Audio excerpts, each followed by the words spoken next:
Hey everyone, David C. Anderson here coming at you from the Knife Center. Hope you all had a happy and safe Thanksgiving, but now on Friday it's time for us to take a look at the coolest new knives that have hit our shelves in the last week. Let's check them out.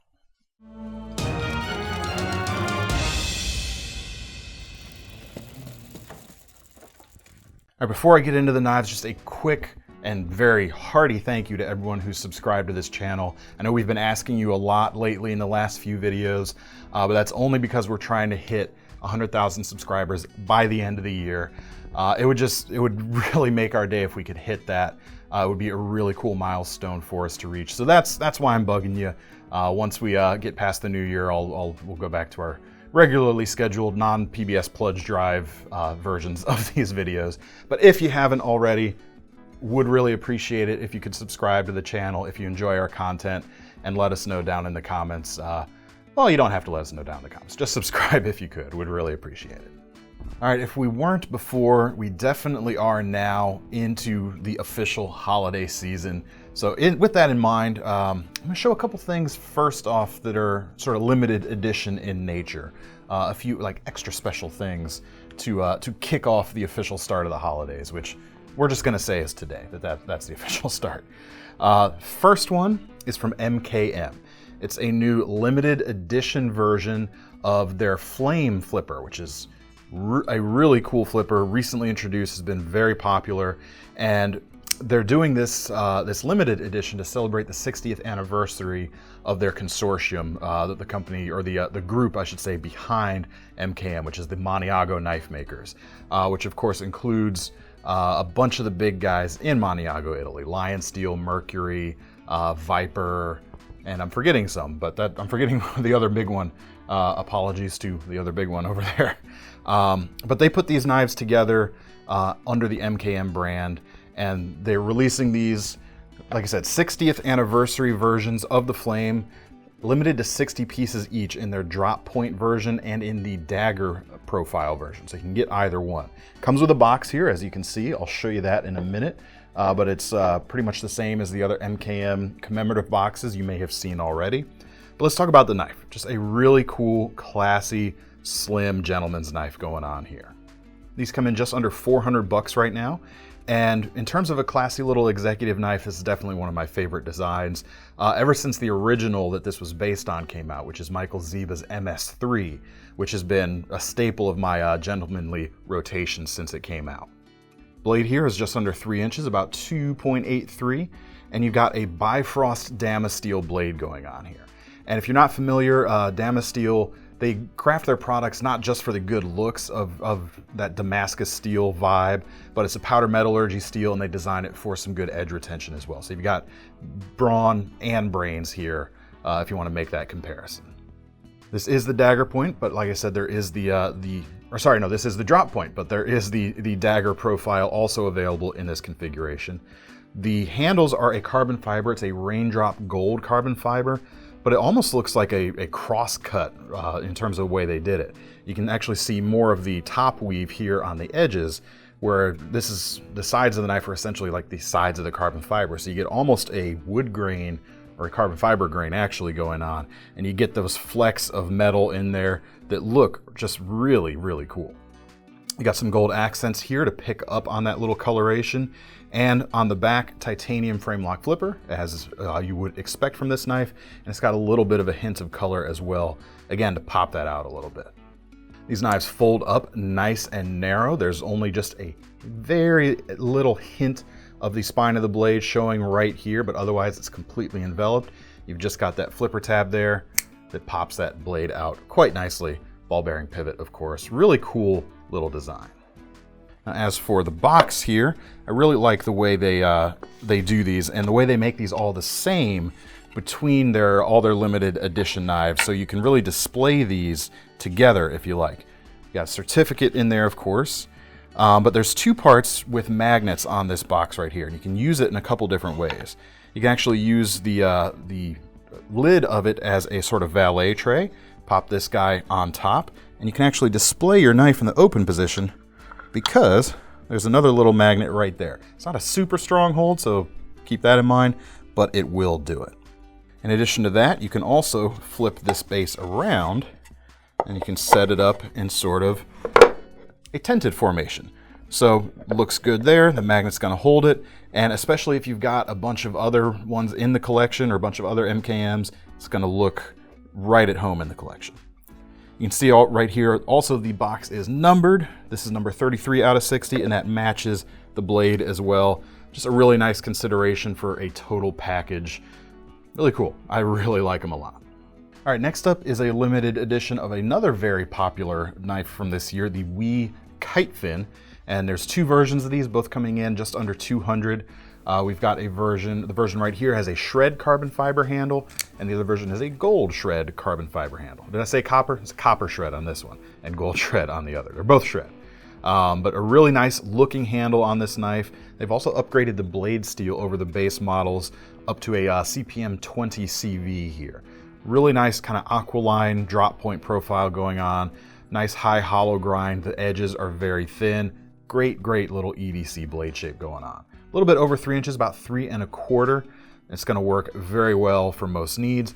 And it's also a very light and easy to carry knife. See, I folded up here. There's not a lot of bulk to speak of. Titanium on the back, and the weight on these comes in 2.6 ounces. So very light indeed. Nice and narrow, easy to carry.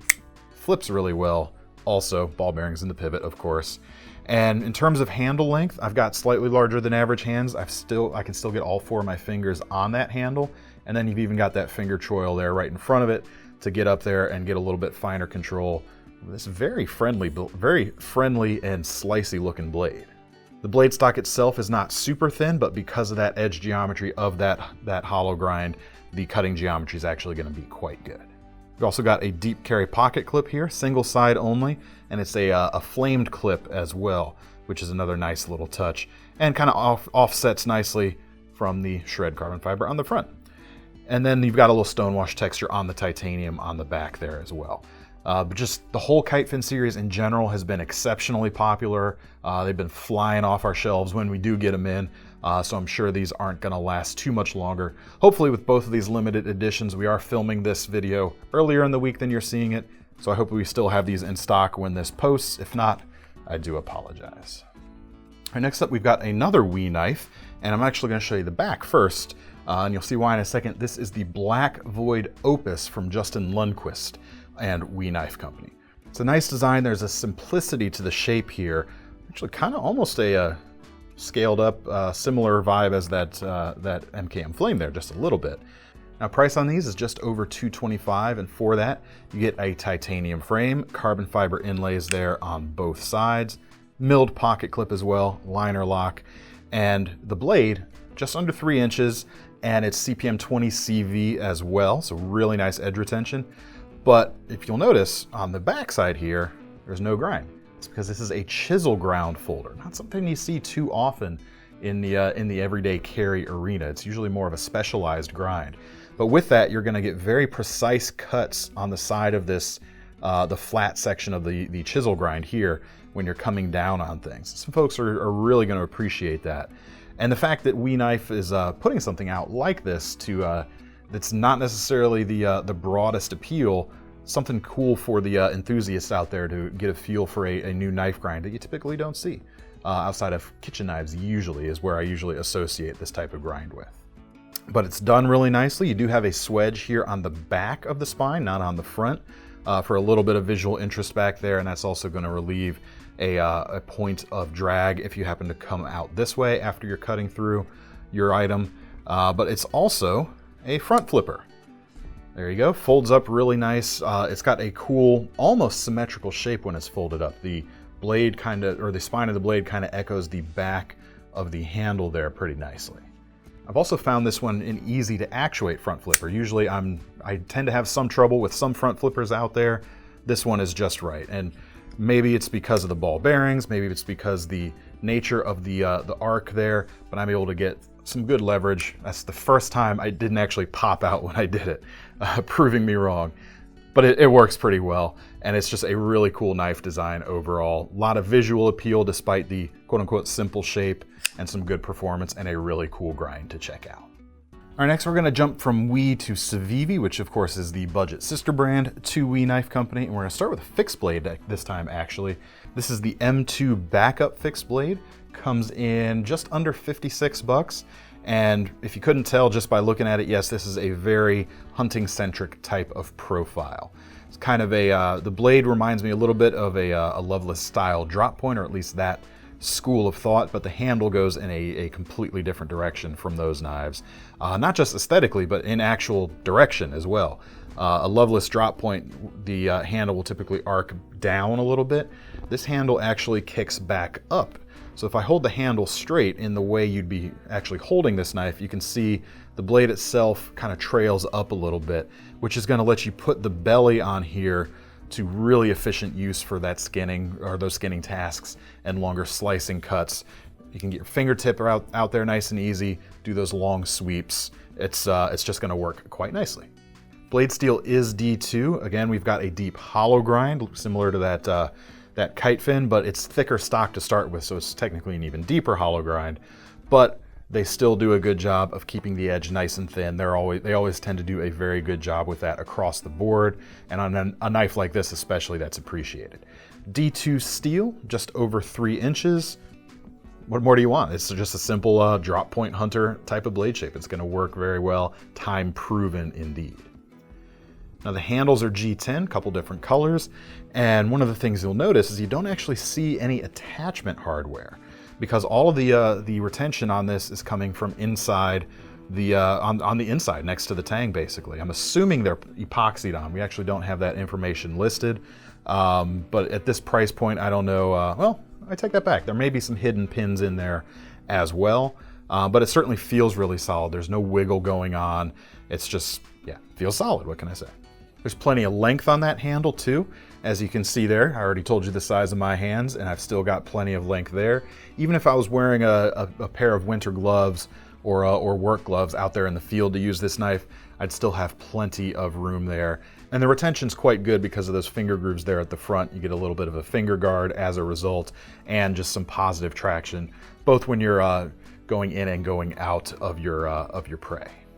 Now, sheath on this is Kydex style, and you've got a modular style clip here, very similar to a tech lock, but you've also got a small slider here, which you can fix into place on the back, so you can actually create a belt loop on this sheath that's the exact size of the belt you wear, so it's less likely to jostle up and down while you're carrying it. So that's quite nice. You could of course carry it horizontal rather than up and down, or even inverted if you like, because you have those options with this modular style of clip right there. Almost forgot one last little detail. If you like to attach a lanyard to your knives, there is a buried lanyard attachment point there in the back of the tang, so you can thread your cordage through there. And it's something you see a lot on some nicer knives typically, but I like that they've done it here since there is no handle attachment hardware. The fact that they hid that lanyard point keeps the entire profile of that handle nice and clean, which is kind of neat. All right, next up from CIVIVI, we've got the new Appalachian Drifter. Really cool little knife for a couple of other reasons.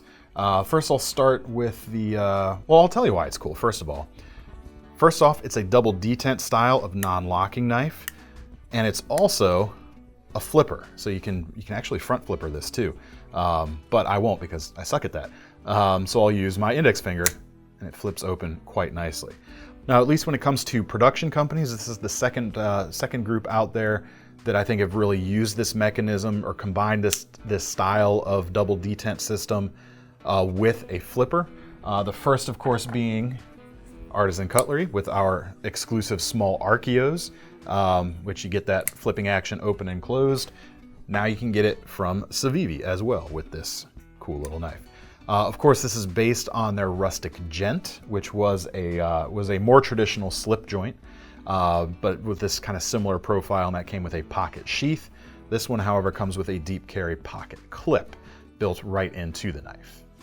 Now, if that wasn't cool enough already, you've got micarta for the scales, 3 different color options right now. 2020, of course, micarta has been very popular, but also S35VN blade steel on this knife, not their D2 and not their 9CR stainless on the lower end of things, or at least the lower end of the CIVIVI price range. a much more premium steel here, more edge retention, just overall really solid performing steel. Nice little matte stonewashed finish on it as well, which looks really good. Now these come in about 83 bucks, but for about 10 bucks more, there are some Damascus versions as well. So not only do you get an upgrade to that Damascus steel, which in typical CIVIVI cases, they use a 9CR based Damascus, so it is stainless.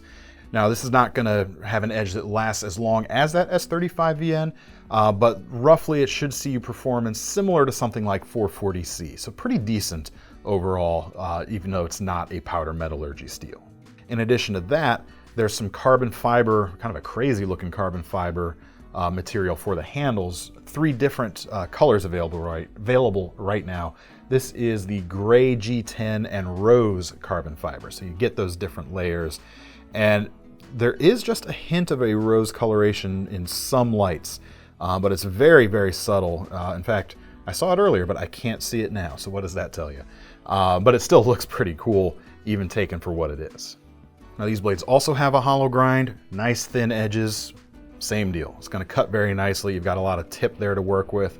Do be a little bit careful. I will say, just as sort of a PSA, because the tip or that clip point keeps the tip so it's pointing up just a little bit. Make sure if you're using it to pierce something, you don't pop the double detent loose when you're using it. If you'd rather open it more deliberately, you of course have those dual fullers there. You can easily pinch it just like a normal slip joint, or you can fidget with it, flick it open or closed. It's just a lot of fun.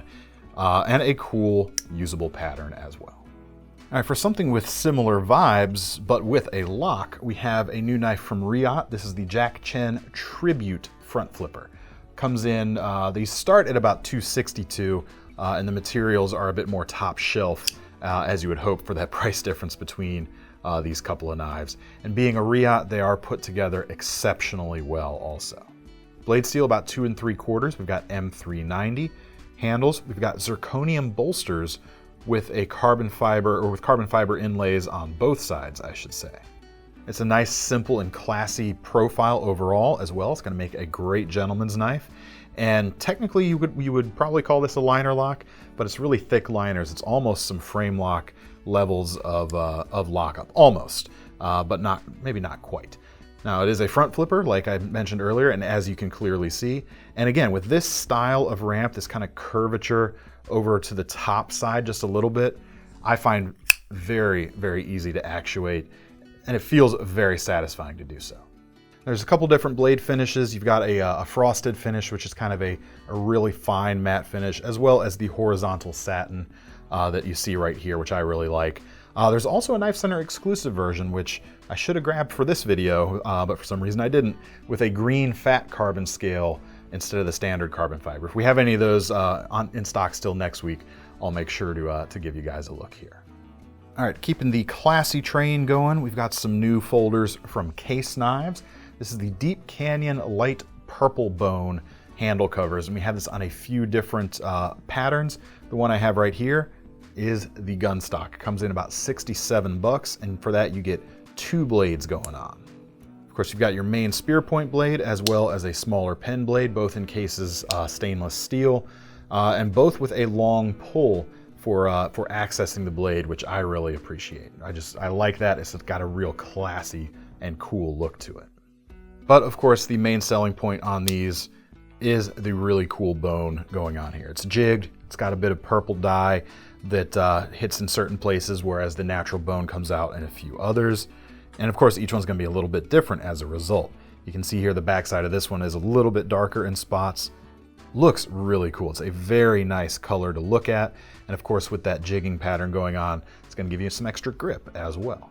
But in addition to this pattern, we've got some trappers, some half whittlers, stockmen, mini copperheads, a few others as well. And we'll leave links to all of those down below. All right, one more classy knife, and then we'll get into some more meat and potatoes style of things. But I've got a couple more here from our recent drop, or our recent stock up of some new Boker designs. And this one is the Nebula flipper. It comes in at just over $112 right now. For that, you're getting about 3.6 inches of blade, D2 in this case, and I really like the drop point shape here. It's a little bit different without straying too far from the drop point aesthetic, and with a flat grind and the swedge there, and a pretty acute tip, very useful. At least for me, it would fit right in with my types of EDC needs. The handles are a bit fancier though. You've got carbon fiber here in a shred pattern, as well as some cool accenting colors. You've got an orange pivot collar, which you can see on both sides, and blue liners with that liner lock there. Creates a very nice aesthetic. You've also got a blue screw here to tie that in, and the back spacer here is G10, so it's not carbon fiber, but it's gonna pull the black there. Very nicely done and nicely balanced design color-wise. Even with that clip, it kind of pulls that shiny finish from the blade back into the handle very nicely. But in addition to looking cool, this is a kind of a heavier duty gentleman's knife, really, because it's certainly fancy enough to be gentlemanly, but it is a fairly meaty grip for a folder, which is quite nice. You can see there's a decent bit of thickness, there's some contour to that carbon fiber, and it's sanded down to a nice matte texture, so it feels nice and silky in the hand. Just very nice overall. Now we do have ball bearings in the pivot, so you can either flip it or you can do the thumb stud open. It is a little hard to access. I find for me, I do have slightly bigger fingers than most folks there. I have to kind of pinch it out with my thumb and my index or middle finger, and then I can finish the one hand opening that way. But the flipping action is quite nice too. All right, now to some more utilitarian stuff. We've got another new Boker. This is the Joule, and that's not the shiny rock. It's the unit of energy that this is named after. Coming in about 45 bucks, so it's a really affordable little utility blade. We've got D2 steel, just under 2.5 inches of it. Full flat grind, very nice little sheep's foot, sheep worn cliff foot type of blade going on there. Kind of rides the line a little bit in between the two. I'd probably put it in Warncliffe territory, but I wouldn't be mad if you called that a sheep's foot either. Smaller handle, 3.5 finger grip for me, but feels very secure because you've got a decent bit of width here. Interestingly enough, it kind of reminds me a little bit of CRKT's new Razorcliff flipper that they just came out with, both in form factor and actually price too isn't too far off if I'm remembering correctly. This one is not a flipper, however, it's just a thumb stud only knife, and you've got washers in the pivot rather than bearings, so it's going to be able to, you'll be able to really put it to work in some dusty or gritty environments without worrying about your pivot gumming up.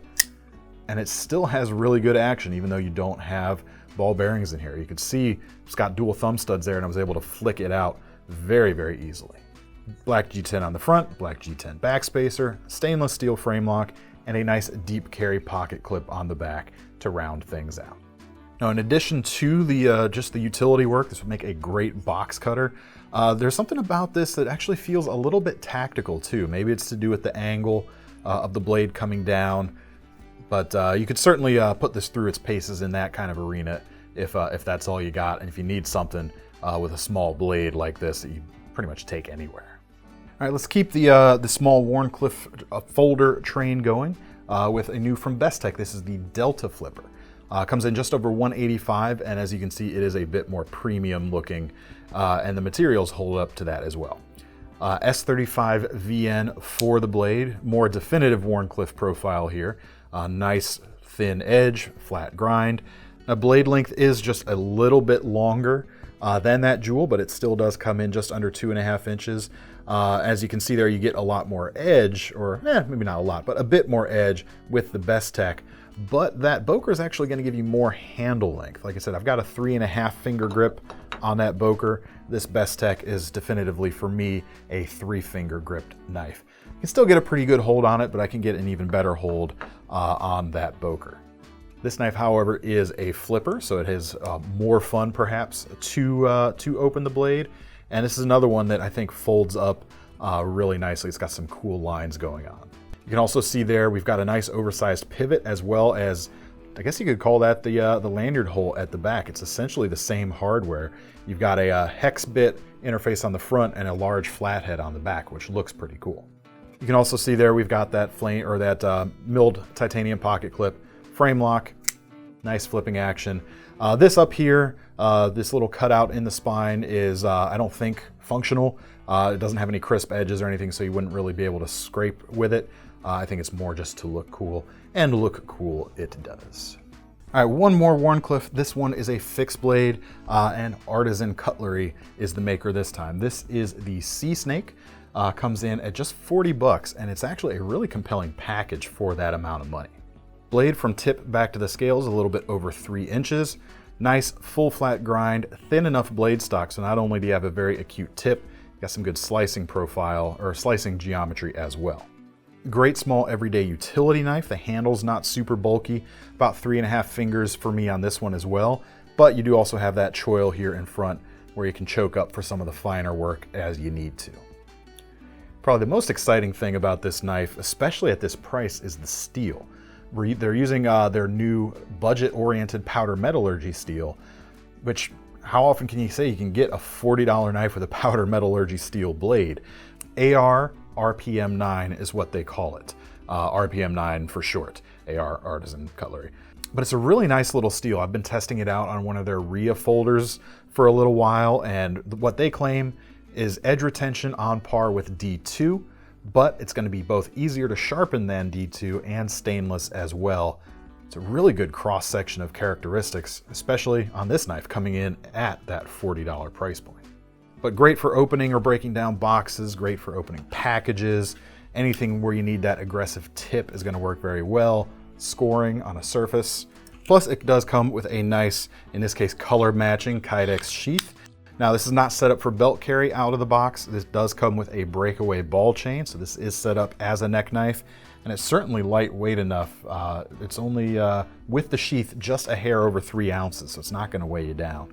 But if you do want to wear this on the belt, this whole pattern here will fit a standard sized large tech lock as well. So you have a few different carry options there.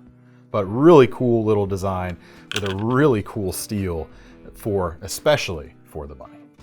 And we've also got a new folder from them with that same steel. This is the Artisan Arroyo coming in at just under 46 bucks right now.